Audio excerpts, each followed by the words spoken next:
Umabot na sa 69 ang patay habang 200 na ang sugatan na itinuturing na pinakamalakas na lindol na tumama sa Cebu. Nawasak ng lindol ang mga simbahan pati City Hall at nagkabitak-bitak din ang mga kalsada.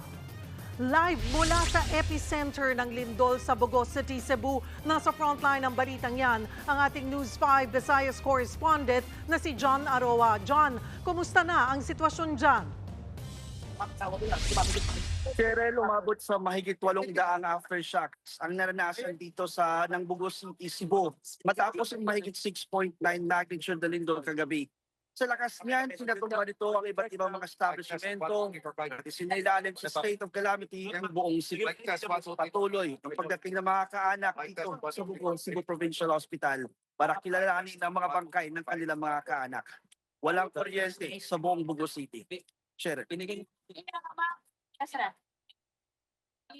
Mampres, luway ka itong store, Wasak at gumuho ang fast food restaurant na ito sa Bugos City, Cebu. Nabasag naman ang mga salamin at nagbagsakan ang mga debris sa isa ring kainan na ito.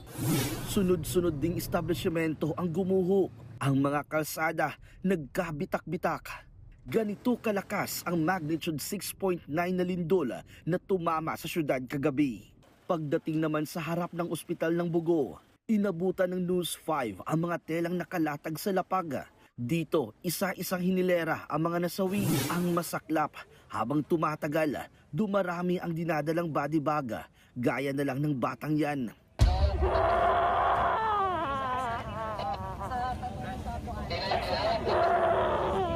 Hindi naman maiwasang maiyak ng mga taga-Bugo.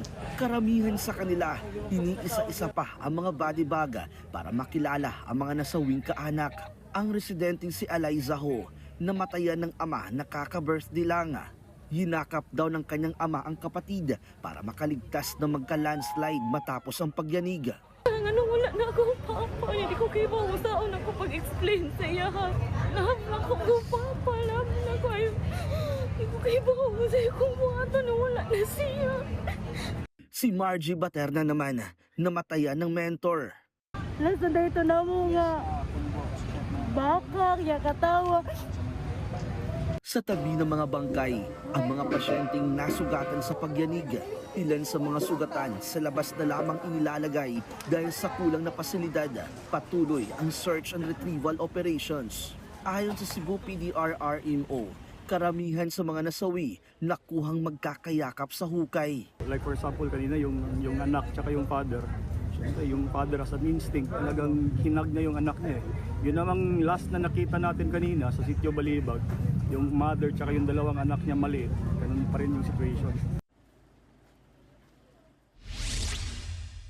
Cheryl, nananawagan din ang lokal na pamahalaan ng malinis na tubig, pagkain at damit. Kanina nagtungo rin dito si DND Secretary Bot Teodoro at DPW Secretary Vince Dizon para sa initial assessment sa tindi ng pinsala.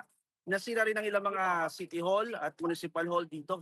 Kaya suspendido muna ang operasyon nila habang ina-assess ang structural integrity nito. Sa likuran ko, Cheryl, makikita mo ang daan-daang mga pasyenteng sugatan dahil nga sa nangyaring paglindol dito sa Northern Cebu. Sa dami ng mga pasyente, wala nang mapaglagyan doon sa loob ng ospital. Kaya naglagay na lang sila dito ng tent sa labas ng ospital para naman mayroong mapapasilungan. Sa kabila ng trahedya, pinamaalas naman ng mga Pinoy ang bayanihan. Daan-daang mga medical practitioner at estudyante ang nagboluntaryong pumarito kahit malayo ang lugar para lang makatulong at sa mga apektado ng lindol. Pumaharin ng tulong at donasyon mula sa mga organisasyon at individual tulad na lamang ng mga pagkain at tubig para sa mga apektado ng lindol at gayon din ng mga responders at volunteers. Cheryl. Maraming salamat at mag-iingat kayo riyan, John Aroa. Mga kapatid, Cheryl Cosing po.